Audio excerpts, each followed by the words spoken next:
Well, yes, it has in fact been a long time since we did a video, but you see, we've made some changes. We let the old studio staff go, including you. I'm afraid there just really isn't a place for you right now. We're going in a different direction. And, hey, could you maybe look at me when I'm talking to you? Thank you. Listen, what I'm trying to say is that LABventures is different.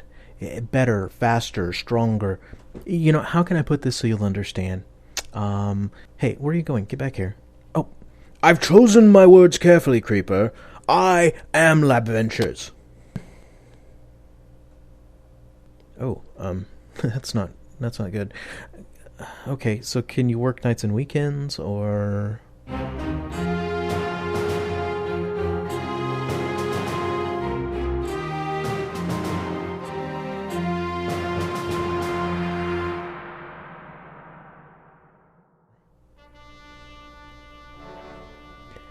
Hey everybody, Doc here.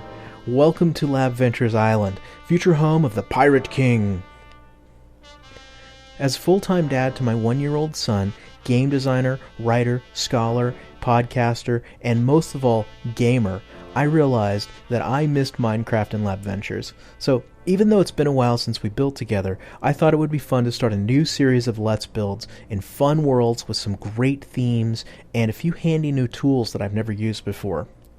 This world was a lucky first find that reminded me of a crazy pirate world. This set of islands, when put in the optional amplified setting, is just begging to have some crazy suspension bridges, walkways, platforms, and maybe a big pirate fort built right into that big crevice over there. Okay, so I started by choosing my wood types. I decided to go with dark oak and spruce for this build, mostly because they're both dark woods and they would look older and more weathered. One goal I had straight away was to use lots of logs sticking out of the ground or side of the mountains, or even hanging by some kind of piratey suspension method. But we'll get to that. I started on the tall island farthest away from where the fort will eventually be, so that there will have to be 3 bridges to cross to get to the Pirate King. This will mean the pirates can see you coming long before you get there, and maybe take you down or escape before you can even make it to the outside of the fortress. So I started by laying down all the planks of dark oak where I thought the bridge should go. Later, I'll come back and hollow out some of this mountain, maybe figure out how the pirates will get from there to the eventual pirate docks, but for now, let's focus on the bridge design.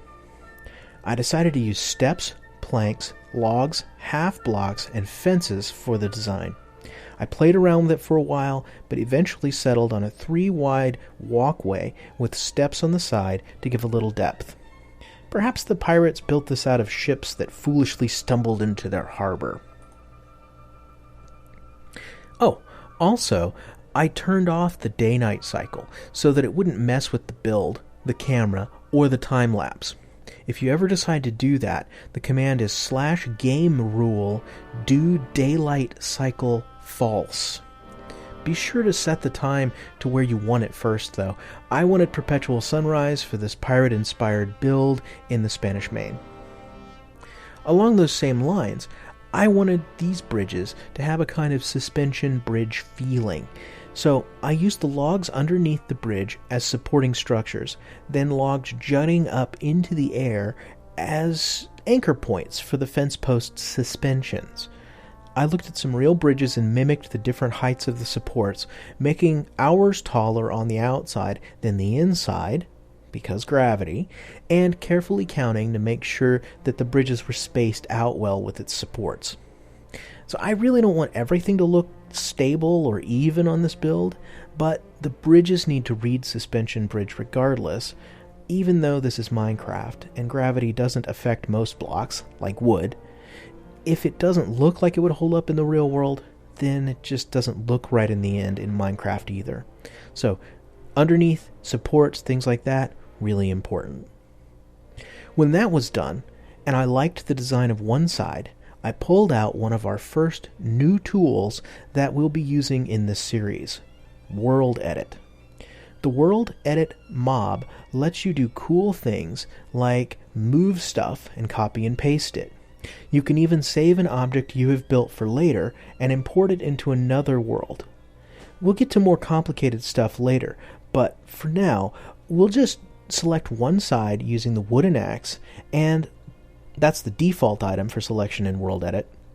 Then use the // copy command and the / paste command to make it work. Now be careful, you need either to flip or rotate the mirrored things in more than one block deep.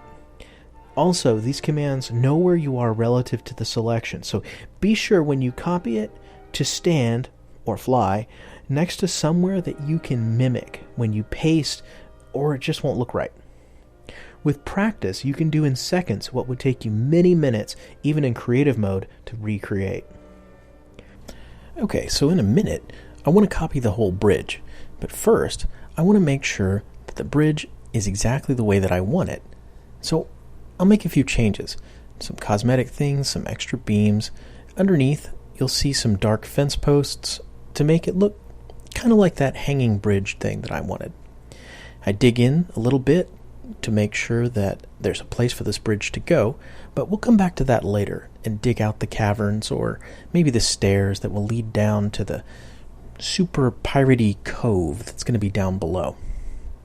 So as you can see, I wanted to make sure that the supports looked like they were doing something.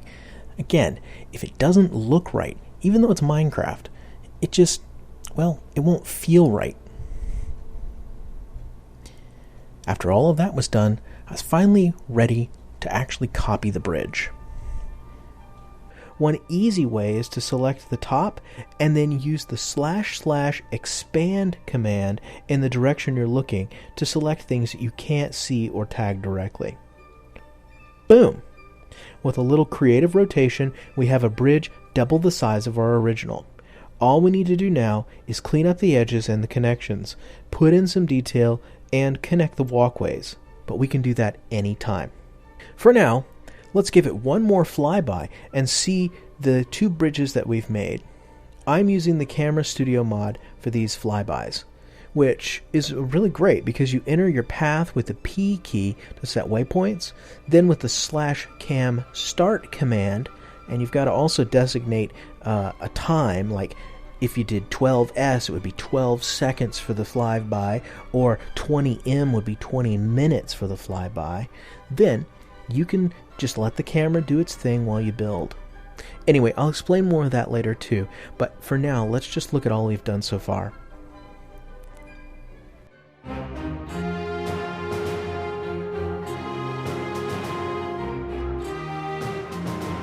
And there it is. So, thanks for joining me for this LABventures reboot. I'll be uploading more builds every so often and going into more detail with the mod tools I'm using to do it. This was really easy to do, and the next episode we'll build over to the Pirate King's Fortress Island.